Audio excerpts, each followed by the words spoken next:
Uma questão que nós, professores de filosofia do direito, vivemos sempre às voltas é aquela quanto ao fundamento do direito. Os nossos colegas da dogmática jurídica até que não têm muito essa preocupação, porque eles estão muito mais empenhados em dizer qual é o direito que já está positivado. A nós não é dado esse luxo, porque muito mais do que dizer este é o direito, nós devemos responder à questão de saber por que o direito vale. O saudoso professor Miguel Reale, no seu livro Introdução ao Direito, até dá um exemplo muito clássico. Uma determinada pessoa tem na sua casa um quadro valioso e um ladrão entra na casa, pega o quadro e leva embora. Um oficial de justiça com um mandado de penhora, assinado pelo juiz em sentença transitada e julgada, pega também este quadro e leva embora. Do ponto de vista dos fatos, não há nenhuma diferença, o fato é o mesmo. A questão é que nós entendemos que aquela ordem do juiz é legítima. Pois bem, então é um assunto por demais controvertido, a questão de dizer como que o direito surge, porque ele se torna legítimo. E nós devemos respeitar as decisões judiciais. Bom, vejam que se trata de um dos assuntos mais controvertidos na teoria do direito. Os marxistas, por exemplo, acreditam que o direito teve uma origem violenta, em que uma determinada pessoa, no uso do seu poder, acabou por instaurar uma determinada ordem e impor aos mais fracos o seu desejo, a sua força, o seu poder. O Fustel de Coulanges, autor daquele clássico intitulado A Cidade Antiga, diz que o direito teve uma origem na crença na outra vida.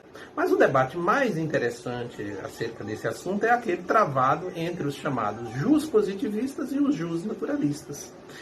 Esse é um debate que hoje alguns entendem que não tem nem tanta relevância assim, a não ser do ponto de vista histórico, porque todo direito é o direito positivo. É o que, por exemplo, Castanheira Neves diz. A questão é saber o que é que nós entendemos por positivismo jurídico. Os jus-naturalistas, em geral, acreditam que o direito é eterno, imutável, universal e é necessário. Aí internamente existem várias correntes internas do jusnaturalismo, como o jusnaturalismo cosmológico, que acredita que o direito advém de uma força inexorável da natureza. O jusnaturalismo teológico, os autores cristãos, dizem que o direito foi criado por Deus e dado ao homem. O jusnaturalismo racionalista diz que o direito é inerente à própria razão humana. Os positivistas têm um pensamento oposto para dizer que não existe direito eterno. O direito é temporal, tem uma certidão de nascimento, ele não é universal, ele tem um lugar onde ele vale. E ele também não é necessário, ele foi criado em um determinado contexto. Então, o positivismo jurídico entende-se como sendo aquele direito consagrado historicamente em um determinado lugar, que também tem diversas correntes internas. O positivismo legalista, que diz que o único direito que existe é aquele criado pelo legislador.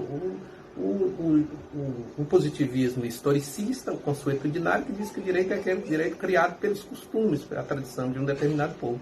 E o positivismo normativista, que diz que o direito é um conjunto de normas, seja o normativismo do século XIX, da pandectística ou da jurisprudência dos conceitos, seja o normativismo de Hans Kelsen.